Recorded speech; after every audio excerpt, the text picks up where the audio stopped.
बात बताई थी, तो उस वक्त आरसीएम में बहुत कम प्रोडक्ट थे, कपड़े ज्यादा थे, एफएमसीजी वगैरह कम थी। मैंने मेरी आर्थिक स्थिति बताई है कैसी थी आरसीएम में आने से पहले। अपलाइन ने बताया 100% प्रोडक्ट यूज, नो एक्सक्यूज। तो मेरे पास जितनी भी साड़ियां थी मैंने लोगों में बांट दिया, और आरसीएम की 195 रुपए की मात्र 3 साड़ी खरीदी थी, क्योंकि उससे ज्यादा खरीदने की औकात ही नहीं थी। 3 साड़ी 195 रुपए की खरीदी थी। आरसीएम के शुरुआती के 2 साल मैंने उस 3 साड़ी में ही बिताए हैं। वही साड़ी मैं घर में भी पहनती थी, सेमिनार में भी पहन के वही साड़ी जाती थी, और कोई फैमिली फंक्शन होता था ना तो उसमें भी वही साड़ी पहन के जाती थी। तो लोग मेरा मजाक उड़ाते थे। आरसीएम के सेमिनार में तो कोई नहीं बोलता था यहाँ तो दीवाने लोग होते हैं, यहाँ मतलब नहीं है इन सब चीजों से, यहाँ अलग ही मतलब चलता है। लेकिन जब फैमिली फंक्शन में जाते थे ना तो लोग सामने से बोल देती थी कि तुम्हारे साड़ी का कलर और डिजाइन अच्छा नहीं लगता है, लेकिन मैं उस वक्त उनको एक ही चीज बोलती थी कि इस साड़ी का कलर डिजाइन भले ही अच्छा ना हो, ये साड़ी मेरे जीवन का कलर और डिजाइन अच्छा कर देगा। और आज के समय में दुनिया की महंगी साड़ी खरीदने की औकात है, कोई सी भी साड़ी खरीद सकती हूँ। आज के समय में इतनी साड़ियां हैं मेरे पास कि अब तो पहनने के लिए जब जाते हैं ना तो आधा घंटा लग जाता है कि निकाले कौन सा। इतना जब ज्यादा हो जाता है तो अलग टाइप का कंफ्यूजन है। देखो प्रॉब्लम जो है ना वो अमीरी में भी है और गरीबी में भी है। बस गरीबी की जो प्रॉब्लम है वो सजा देती है, और अमीरी की जो प्रॉब्लम है वो मजा देती है। प्रॉब्लम तो हमेशा रहेगा।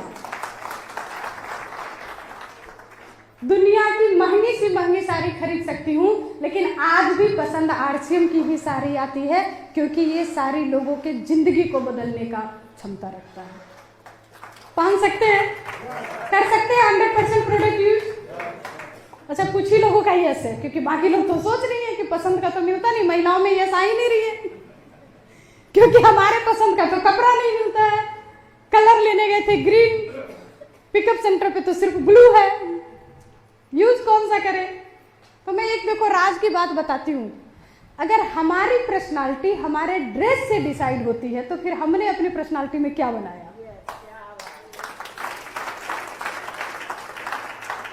हम तो वो ब्रांड होने चाहिए कि हम जो पहन ले वही ब्रांड बन जाए। कर सकते हैं ऐसा? पक्का करते हैं वादा? तो सबसे पहला काम करना है 100% product use, no excuse.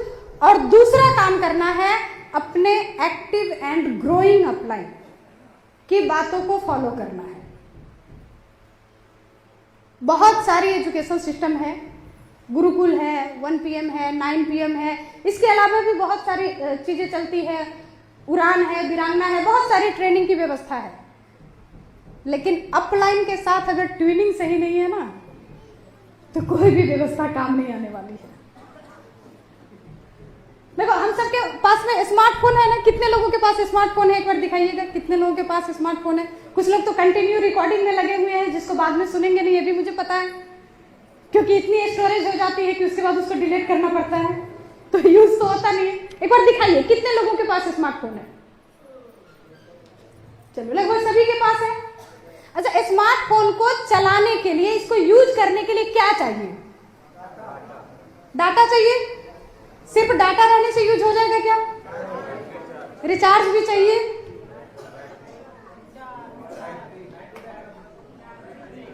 Battery चाहिए, डाटा चाहिए, रिचार्ज चाहिए, लेकिन जो सबसे बड़ी चीज चाहिए ना, नेटवर्क के साथ कनेक्शन चाहिए। आपने कितना महंगा सेट खरीद लिया, बहुत महंगा रिचार्ज करा लिया, डाटा पैक डलवा लिया, बहुत सुंदर आपकी सेट है, लेकिन अगर टावर के साथ कनेक्शन नहीं है तो वो किसी काम का नहीं है। मानते हैं इस बात को? आपका अपलाइन आपका टावर है। आप में कितनी भी क्वालिटी हो गई, आपने बहुत कुछ सीख लिया, बहुत ट्रेनिंग ले लिया, लेकिन अगर आप अपने अपलाइन के साथ अपनी ट्यूनिंग नहीं बना पाएंगे तो बड़े लेवल तक जाना असंभव हो जाएगा।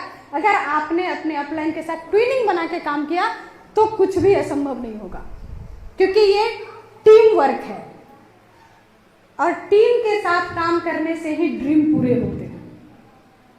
कर सकते हैं? आसान है कि मुश्किल है? आसान है। आसान है तो हो जाता, फिर हो क्यों नहीं रहा?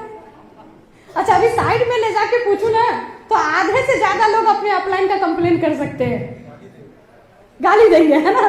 एक्सपीरियंस है, अपलाइन को गाली खा खा के आदत है,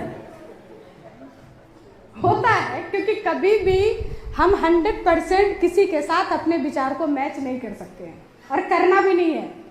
आप अपने विचार के खुद मालिक हैं, लेकिन